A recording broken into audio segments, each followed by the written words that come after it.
Hello, thank you for taking time to watch the recording of the PowerPoint and workshop series for this week. Our acknowledgement of country. On behalf of those listening to the recording, I acknowledge the traditional owners of the land on which we now meet.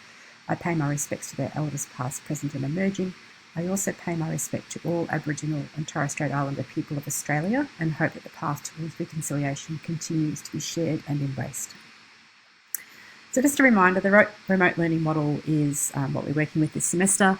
So we have our content, we have our readings, we have our weekly drop-in session, which is informal, the narrated version of the PowerPoint, and also a one-to-one if you would like some extra time with me.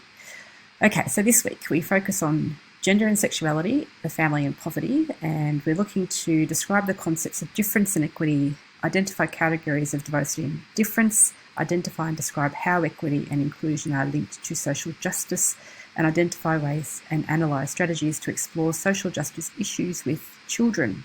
And this is moving into the case study, so all the information that you are required to cover for that assessment task. And then Module C is the report. So here we are, Module B, Week 5, Gender and Sexuality, and then Module B, Week 5, Families and Poverty.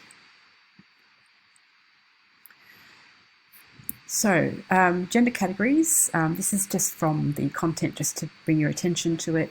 We have a couple of little interactive screens for you to refer to.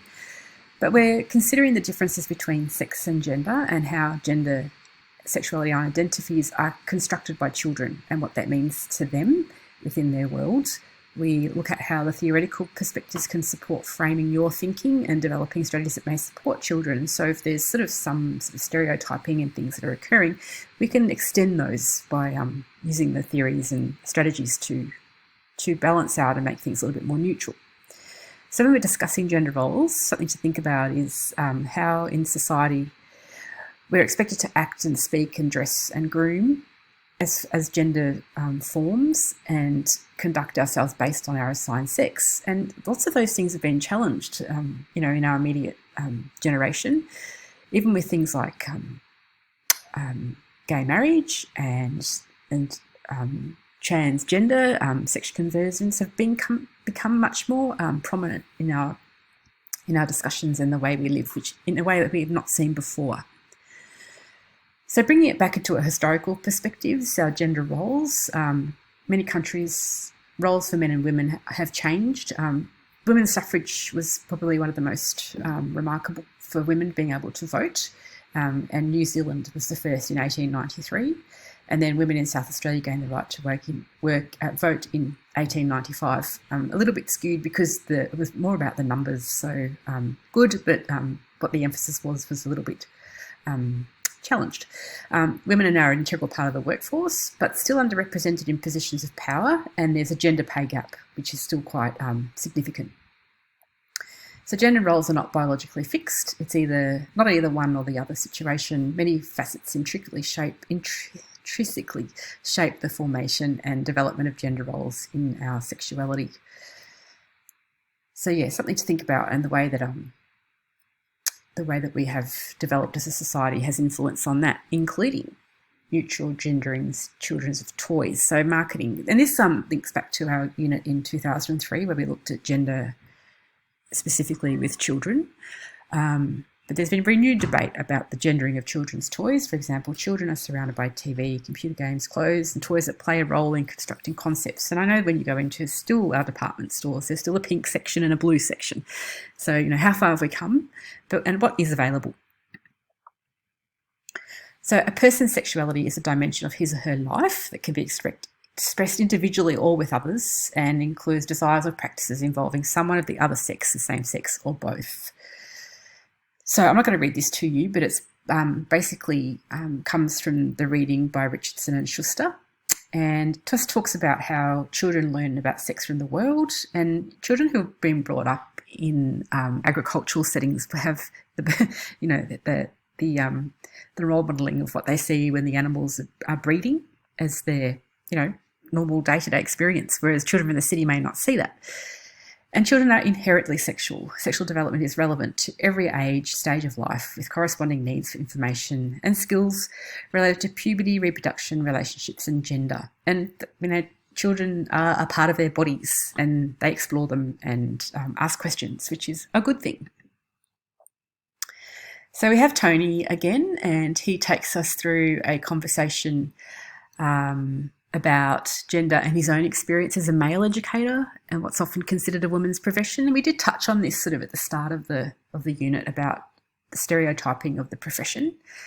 He discusses the idea that gender somehow accords with biological constructs of sex and that these characteristics of sex somehow predispose certain people to proficiency in certain professions. And Tony also introduced the concept of advocacy. So that's a really good one to listen to. And still quite prominent. Our Canvas discussion, if you have a chance to this week, it'd be great to see some interaction with each other. So we're thinking about Tony's podcast. See if you can identify an activity or an experience that will help you address gender diversity and equality in early childhood, such as a game or a video. I've got a series of things there, such as some of those really lovely children's storybooks that are available, and then comment on somebody else's post. Our weekly readings, we have Aina and Cameron looking at Why Does Gender Matter, Robertson and Diaz, The Lion, the Witch and the Closet, and Lyndon, active support for both sexes, and then we've got some additional resources for you to refer to. The second topic is families and poverty. So we're looking at family structures and social class. The topic of families and it may seem unproblematic, however, it's not, we know that families are all different and the dynamics of those within them are different as well. So we're looking at identifying family structures and family circles, developing strategies to consider and address issues related to families within the early childhood setting, and then identify social and economic inequality or inequity that can affect families, and identify and analyse how multiple issues pertaining to categories of diversity and difference may affect children and their families. So some quite serious considerations. So what you need to think about is, what issues do you think a discussion or classroom activities about families might arise? So in comparison, migration, some socioeconomic status, gender could be related to this. So what sorts of things are prominent for you? So in Australia, there's, as we know, it's extremely diverse and there are lots of types of family. We still have our nuclear family, which is not as common as what it used to be. Blended, sole parent, extended family, same-sex couples, international or domestic adoptive. So some families may have a permanent care child in their home or a foster child in their home. And then what does that mean? So families can be comprised of couples with or without resident children of any age, some solo parents, residents of children of any age, and other families of related adults, such as brothers, sisters living together where no couple or parent relationship exists. So this is a really good video to have a look at, and just supports you in thinking about the family, and is titled The Family Circle. So some ideas for sort of thinking about if you were to explore the issue of diverse families with young children, what strategies would you use? How would you include this activity in your classroom practice? So that's just something to review. Then we have Tony again, who reflects on family circles and the family circle activity. So that's just there for your reference. And then we move into social class. So Weber is a sociologist who's quite well known in the area of theory and involves the level of people's access to economic resources, which include things like education and the level of skill, employment, housing, health, nutrition, cultural tastes and understandings and experiences, and recreational pursuits. So a number of really good case studies and a couple of videos to watch as well.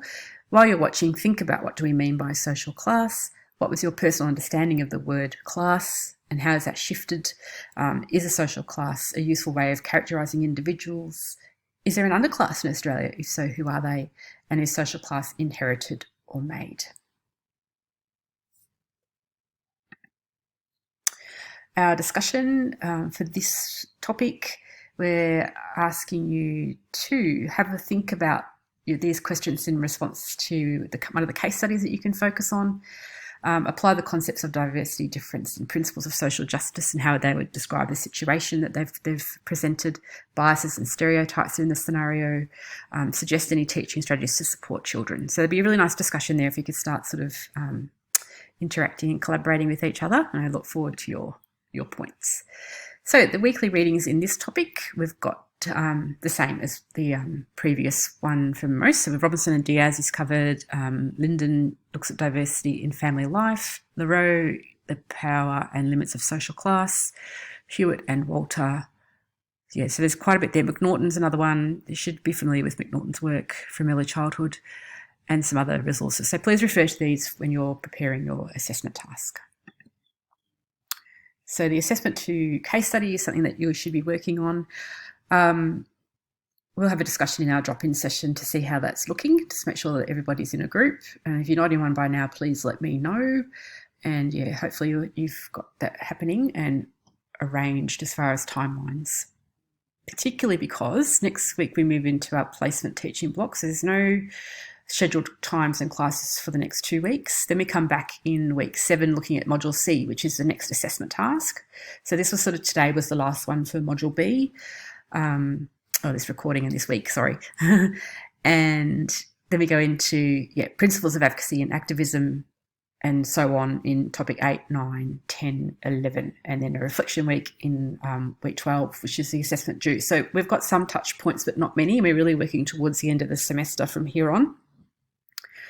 So if you need me, please get in touch. Thank you for listening, and we'll touch base soon.